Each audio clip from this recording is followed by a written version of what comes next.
Welcome to the Monochromatic Mind. We've actually kept the visuals on this one pretty simple, so you can just listen if you like, and really let this topic sink in. So what if I told you that you could physically, literally, rewire your brain for a lasting sense of peace? Now, I know that might sound like something out of a sci-fi movie, but it's not. Today, we are going to dive into the actual neuroscience of calm and exactly how you can use it to, well, change your life. Does this question hit home for you? That feeling of a mind that just will not switch off. If you're nodding along right now, you are in exactly the right place, because we're about to unpack why that happens, and way more importantly, what you can actually do about it. Okay, first things first. Before we can find the solution, we really need to understand the problem. So let's take a look at why our brains so often feel like they've been completely hijacked by the pressures of modern life. You know, this really gets to the heart of it all. We're basically running ancient hardware in a hyper-modern world. Our fight-or-flight response? It was brilliant for escaping a saber-toothed tiger, but it is completely overwhelmed by stressful emails, endless Slack notifications, and 24/7 news alerts. That ancient alarm system is just being triggered all day long. Think of it like this. There are two key players inside your head. On one side, you've got the amygdala. That's your hyper-reactive, emotional security guard that's always screaming danger at the slightest thing. And on the other side, that's your prefrontal cortex, the calm, logical, rational CEO that says, okay, hang on, let's assess the situation. Now, in a stressed-out brain, that alarm is screaming so loud that the CEO can't even get a word in. Our goal is to change that dynamic entirely. So, we've identified the problem, right? The alarm bell is stuck in the on position. Now, let's get into the good stuff, the solution. And this isn't about wishful thinking, it's about leveraging real brain science to take back control. And this is where it gets really exciting.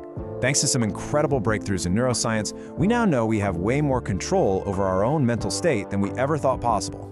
We can literally actively train our brains to be less reactive and way more resilient. And this is the superpower that makes it all possible: neuroplasticity. You gotta understand, your brain is not some fixed, rigid structure. It's more like clay. Every single time you have a thought or you perform an action, you are strengthening certain connections, certain neural pathways. And what that means is you can intentionally build new, calmer pathways. So, how do we actually do it? Well, it's through mindfulness.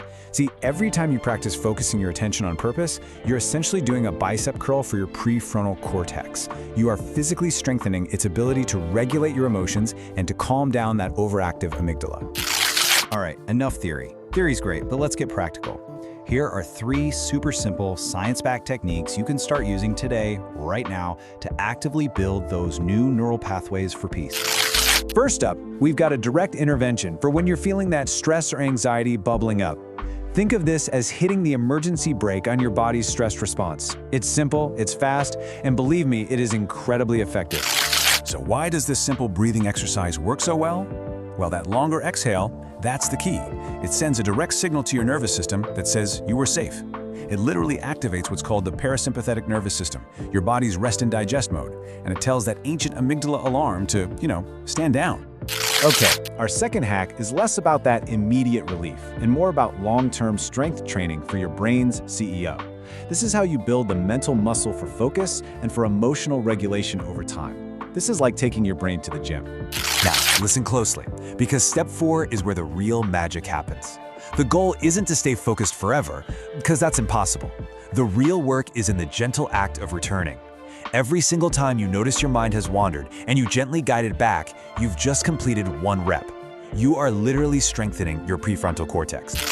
Our final hack is designed to get you out of those anxious thought loops by reconnecting your mind with your body. It's an incredibly powerful way to ground yourself in the present moment and just soothe your entire nervous system. By methodically tuning into physical sensations, warmth, tingling, maybe some pressure, you actually interrupt your brain's tendency to worry about the past or the future. You're training your attention to stay right here, right now, which, as it turns out, is where calm actually lives. Okay, so these hacks are powerful for in-the-moment relief, no doubt about it.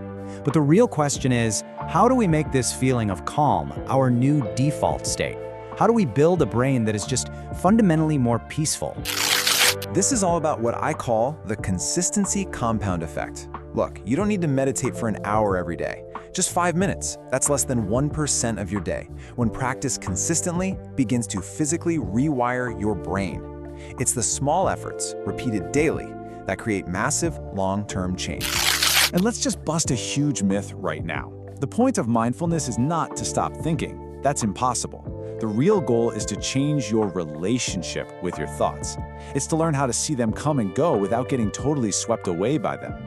You become the calm center, watching the storm, not the little boat being tossed around it. And you can practice this stuff way beyond these formal hacks. Try taking just 3 conscious breaths before you join a video call.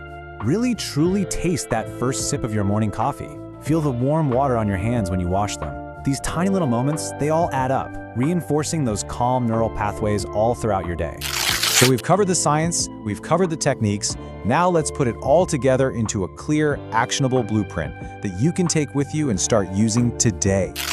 So if you remember anything from our time together, please remember this. Your stress response is just an old alarm system doing its job, but you have the power to update it. And the key to that power isn't intensity, it's consistency. So here it is. Here's your call to action. I want you to not just think about this, I want you to experience it. So pick one of the 3 hacks we just talked about and commit just 5 minutes a day for 1 week. That's it. See how you feel. And I'll leave you with this final thought to ponder. This whole thing, it isn't just about feeling less stressed. It's about creating mental space. Space for more creativity, more presence with the people you love, more connection. The power to change your brain is literally in your hands. So the real question is, what are you going to do with it?